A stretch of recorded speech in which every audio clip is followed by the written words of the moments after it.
Public Works and Fire and Rescue group. It's Randy Kirkman and Pete Parker. Thank you for coming. Good afternoon.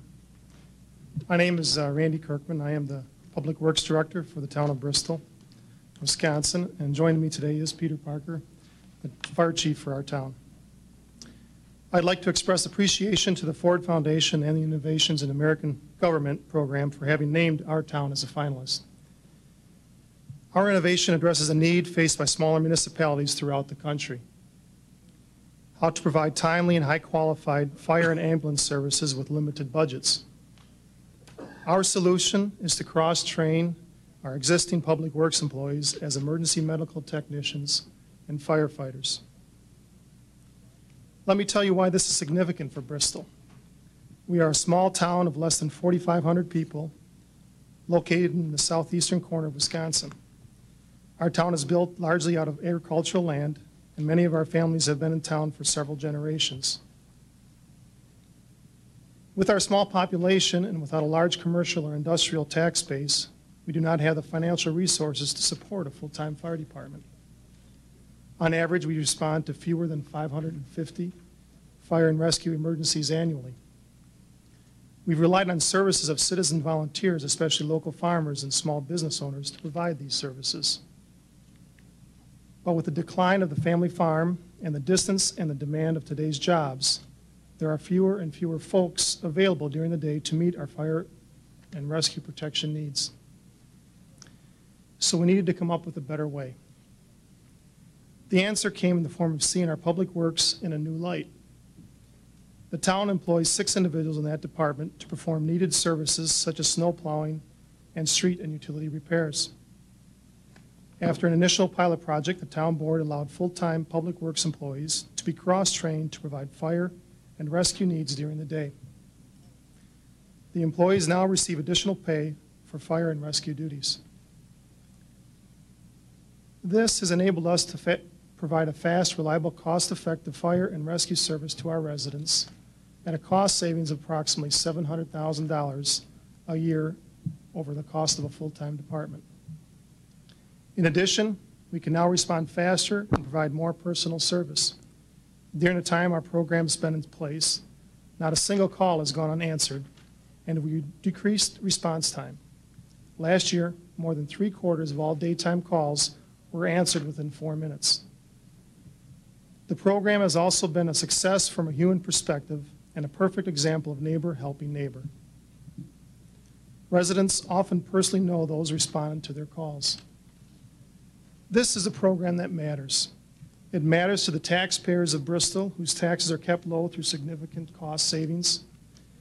It matters to those who dial 911. For them, it is often a matter of life and death. It matters to our employees who know that when they come to work, they may not only help residents through safer roads and clean, safe drinking water, but also by helping neighbors during their time of greatest crisis.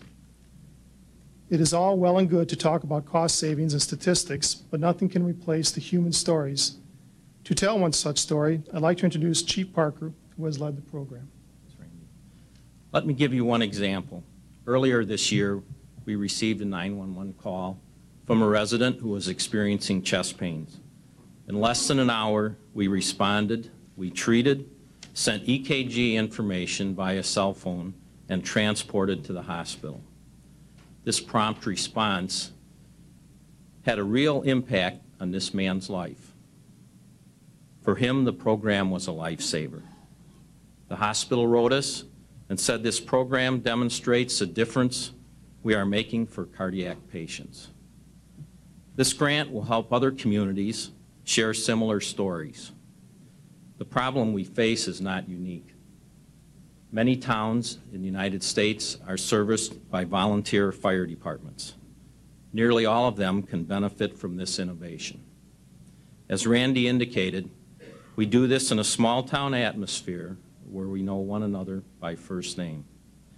Our employees have a heightened sense of job satisfaction. We're very proud of this program and appreciate the recognition you've bestowed upon us. Thank you, Chief. Our application identifies the ways we propose to share program information but to summarize a few. We would communicate a program benefits through a website for municipal policymakers, public works, and public safety professionals. We would be an informational clearinghouse providing policies and how-to guides for towns interested in developing a similar program. We would design a direct mail effort targeted to similar situated communities. Thank you once again. We look forward to the opportunity to help improve the quality of life for countless residents of small towns across the country and throughout the world. Thank you. Patsy. Congratulations on your program. But clear my mind for me. I am aware of a national effort, a national program called the EMS, Emergency Medical Services Program, that trains EMTs and other medical personnel, and they use a fire model as one way of delivering that service. In other words, they're hooking up with fire departments to provide this service. So their firemen are trained both as firemen and as EMS personnel. Tell me what is innovative about your program compared to what is available nationally as a program? Well, I think the innovation is the fact that we're using our public works people to answer calls during the day when we can't expect our volunteers to respond because they're at work or they're out of town on business. So there is no volunteers there. So the only other alternative we would have is to hire a full-time fire and rescue department, and that would be over $700,000. So what we're doing as an innovation is we're using our public works people that are on site in the town working on public works projects, and they're able to leave the project and come and help their neighbors in a fire or rescue situation, help out the situation, then go back to their jobs. So their salary, excuse me, can I follow up? Please. So their salary is paid by the city or the county as a public works person, and they're volunteering? That is true. As firemen, and they're EMS trained? Yes, they are trained in EMS and firefighters. They're all volunteers on the All department. volunteers. So after work hours, they usually answer the calls in the evening and on weekends also, Where do they get their training? through the fire department, through the fire chief.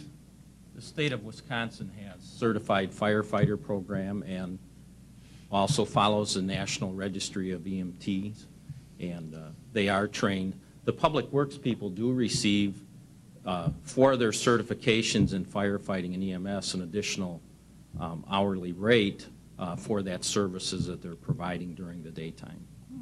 So Thank then you. when they're on that specific call for that hour's wages comes out of the fire department's budget, not out of the public works budget. So it's kind of we have to watch, Do where the unions know about this? Actually, it is a union. Our public works department is a union. Oh, it is? Yes, it is. Susan Schwab. Actually, along these lines, I'm interested in the replicability here, and the question I have, the implications here in terms of flexible work job specifications, and in fact what the union reactions would be. Well, I think in small municipalities it works really well, but it takes a lot of communication between the municipal officials, the public works department, and the volunteer or fire department, because there's a lot of people involved, a lot of communication and understanding basically what is best for the taxpayer. How can we best provide the service to the taxpayer in a cost-effective manner? And once everybody is at the table and talks about this, that I do believe that this is a great way of doing that. I think larger municipalities that have full-time fire departments could possibly benefit in this program, and the fact that they could use it for manpower for larger type of structure fires and stuff like that. If they have a full-time fire department, they're probably not going to be able to use it for every call because they'd be too busy running calls. David Osborne. You said that one of your accomplishments was that you had, since you started this, you've had no calls go unanswered. Does that mean that before you started it, you did have some calls go unanswered? Before we started, we had some calls that we our department was not physically able to respond to the call during the day, we were lucky to be able to ask neighboring departments to answer those calls for us in a mutual aid agreement, and that's how they were taken care of, and that's not, I don't think, the correct way to do it. That's why we would like to serve the public ourselves. Norman Rice. Once again, what's the size of the town, and then, can you explain, just initially, did you have problems with your union and Sure. look at that? The town's about 34 square miles and about a population of 4,500 people, so it's a very rural area. The union is Local 43, Teamsters Local 43. And basically, we sat down with the union and told them what it was we wanted to do. We did it with a pilot project with one initial person, and they okayed it. And at that time, there was no incentives. They wanted to see if it would work. Okay, it worked. And then when the next union contract come up, through negotiations, we gave an incentive of 75 cents per hour for each certification for fire and for rescue. So $1.50 for both of them together. Is that equal to the firefighter's salary, that differential? Is that what the base pay for a firefighter is? No, it's not. Not even. It may be within a range of an total hourly wage that they would receive, yes. Gentlemen, we thank you both for coming.